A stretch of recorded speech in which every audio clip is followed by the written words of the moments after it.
Let's take a look at the T-bill auctions that we've seen so far this week. Heavily oversubscribed demand yesterday for that 182-day paper. The government receiving 10 billion shillings in terms of offers there, but it was only planning to sell around 3 billion of securities. Give us an idea of what's driving this demand and how yields responded as a result. Yes, they were actually only looking to pick about 3 billion from the market. They ended up picking about 4.7 billion shillings, which basically just covered the redemptions that were expected for that day, for Monday. What we're actually seeing now is we're seeing the liquidity in the market beginning to chase down the yields. Because the yield for the 182-day yesterday came down by 70 beeps, which is actually the highest decline we've seen since the beginning of the year when rates begin to peak. Going forward, and today we actually have a 91-day Treasury Bill auction, which we also expect to decline further. And yesterday, the repo, we saw the rate come down to 14% from a high of about 18% a week ago. So we're seeing rates across the board. All the variables, all the indicators are all pointing down, or pointing south. All the rates are coming down. Interbank is down to between about 10 and 11%. So what I think going forward we'll see is we'll continue to see people begin to undercut each other, and yields on the short end especially begin to move down. Central Bank are actually issuing a 1 year again for the month of February.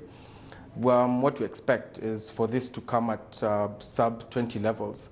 If you look at what happened with the last auction, the dip from about 21 to 20%. So we expect this auction to come in at anywhere between 1950 and 20%. You're talking about that 1 year bonds, also reopening the 12-year infrastructure bond, specifically focusing on the diaspora. Are we going to see increased demand this time around for that bond? Yes, I actually do think so. What's happening is there's a huge demand overhang in the market. Everyone believes, and actually all signals point to it, that the rates are moving down. So what investors are trying to do is lock in rates now through government treasuries and bank deposits. So there's a lot of demand in the secondary market and actually no supply. With the people holding these papers actually holding on, expecting probably to actually go back in the money, because most of these long-term bonds issued in 2010 and early 2011 are underwater at the moment. But going forward, if rates continue to decline as they are, they probably would be in the money sooner rather than later. So what investors are doing, they're holding on to these bonds, so there's actually no supply of any long-term papers. And also, probably you could say from 2 years, supply is really tight in the market. So what investors are doing now is looking towards the primary market. The IFB, I expect quite a bit of, an oversubscription.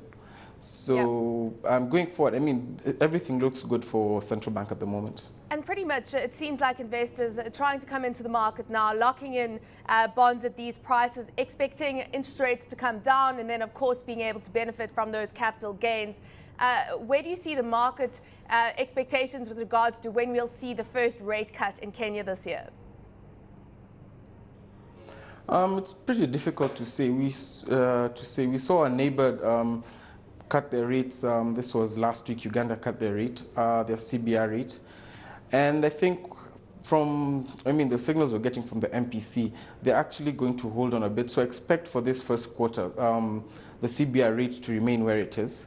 They may review it, probably mid next quarter or towards the end of the quarter. But it's pretty hard to say. We have to see. Although inflation has come down for the last 2 months, we actually have to see a stronger signal. We have to see these figures come down probably for the whole of the first quarter. Foreign interest in the fixed income market really appears to have shot up. Of course, this would be foreigners chasing the yield that we're seeing in Kenya right now. Is this hot money, or do you think this trend can be sustained? Of course, rates are going to come down. They've been quite a bit. Foreign investors have been coming in, actually chasing these yields, and that's one of the reasons that we've seen the shilling strengthen the way it has. I think probably, I mean, the first half, I mean, it's pretty clear that rates will come off.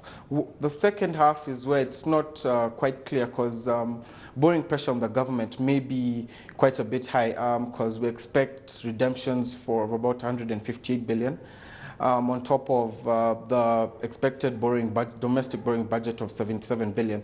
That comes to roughly about 235 billion, which is the highest we've ever had. So there may be pressure on Treasury unless they can source for other ways of funding the domestic borrowing budget. This year so far, I mean, they've already cut it down by the $600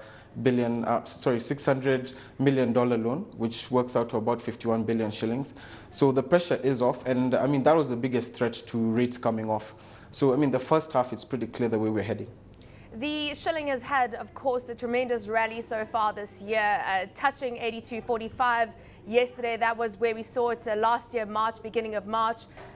Where do you see the shilling going now? Is there much more room for strengthening, or do you think the rally has come to an end, or will be coming to an end soon? It's pretty impressive. I mean, from around October when we hit a high of 107 shillings, we've actually strengthened by about 23%. I expect probably in the short term, probably the shilling will continue trading. Well, let me say for the next 2 to 3 weeks, the shilling will continue trading between a band of about 82.50, 83.50. Going forward, it's a bit hard to say.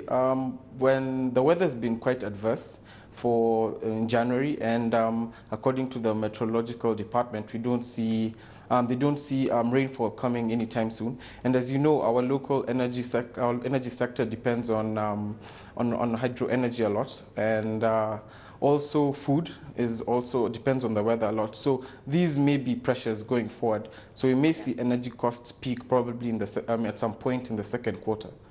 Of course, we don't want a shilling that's too strong because it could undermine the export sector. At what point in time would you be calling for perhaps intervention to help weaken the shilling? And what level basically are you comfortable with regards to the currency?